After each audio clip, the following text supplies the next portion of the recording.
Mundo Cristão. Olá, pastores. Vamos às informações do mundo cristão. Saber notícias principalmente sobre perseguição religiosa, o que os nossos irmãos cristãos passam diariamente mundo afora. A jovem cristã Rukia Haut, de 23 anos, sofreu agressão sexual e depois foi morta por extremistas islâmicos.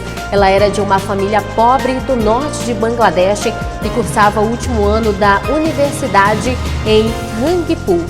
Rukia havia saído com amigos no dia 5 de outubro, dizendo à família que voltaria no dia seguinte. Ela não retornou para casa e o corpo dela foi encontrado em uma rua próxima. As mãos e pés da jovem estavam amarradas com o próprio cachecol. Os dentes foram quebrados e o rosto foi totalmente desfigurado.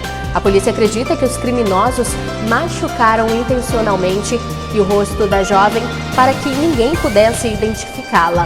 De acordo com as investigações, um homem muçulmano, Anishul Haq, havia pedido a jovem em casamento.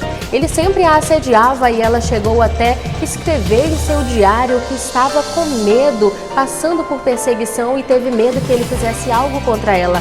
Acredita-se que ele seja o autor do ataque. Haq e outros 2 homens foram presos pela polícia. Eles confessaram o envolvimento no crime e durante o interrogatório também, os pais de Rukia passaram a temer de que um processo possa ser aberto contra este assassinato da filha, porque eles não têm dinheiro suficiente e temem também o início de uma perseguição maior ainda. Um casal cristão foi preso por evangelizar na Somalilândia, que fica na Somália, levando a polícia local a fazer ameaças contra os crentes locais e até mesmo encorajar os cidadãos a denunciar qualquer pessoa que espalhe o cristianismo. As informações são de parceiros locais da Portas Abertas nos Estados Unidos. Depois de ser alertada sobre atividades suspeitas, a polícia foi à casa do casal, onde encontrou materiais cristãos e fez as prisões. Durante uma coletiva de imprensa em 5 de outubro, um coronel da polícia da Somalilândia afirmou que 2 indivíduos foram presos por apostasia e por serem evangelistas espalhando o cristianismo. O casal tem 3 filhos e o caso está programado para ser encaminhado ao tribunal competente. A comunidade cristã local reagiu à prisão e detenção do casal com grande medo. Muitos crentes estão fugindo da região após a ocorrência. Líderes cristãos de diversos países fizeram um apelo conjunto ao Fundo Monetário Internacional, que é o FMI, e ao Banco Mundial para cancelar as dívidas dos países em desenvolvimento enquanto lutam com a Covid-19.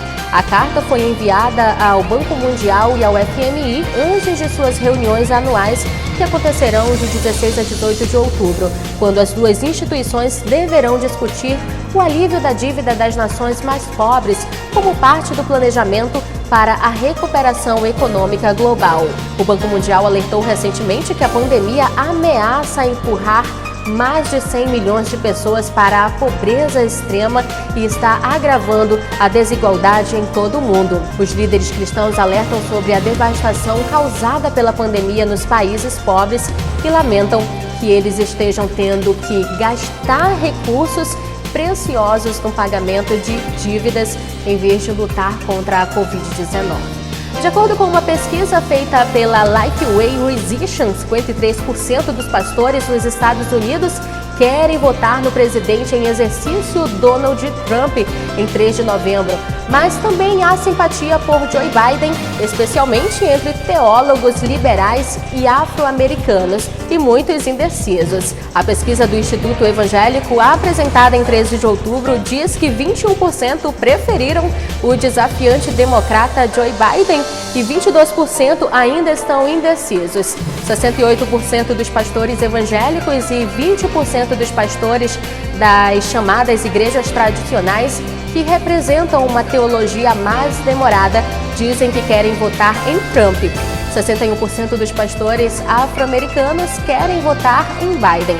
Para Trump, 70% dos pastores de orientação pentecostal, 67% dos batistas, 43% dos luteranos, 24% dos presbiterianos e 20% dos metodistas diziam. A Lifeway, com sede em Nashville, Tennessee, entrevistou 1.000 pastores protestantes por telefone e online para a pesquisa.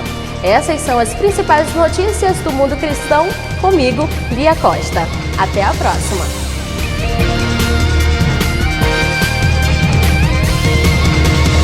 Mundo Cristão.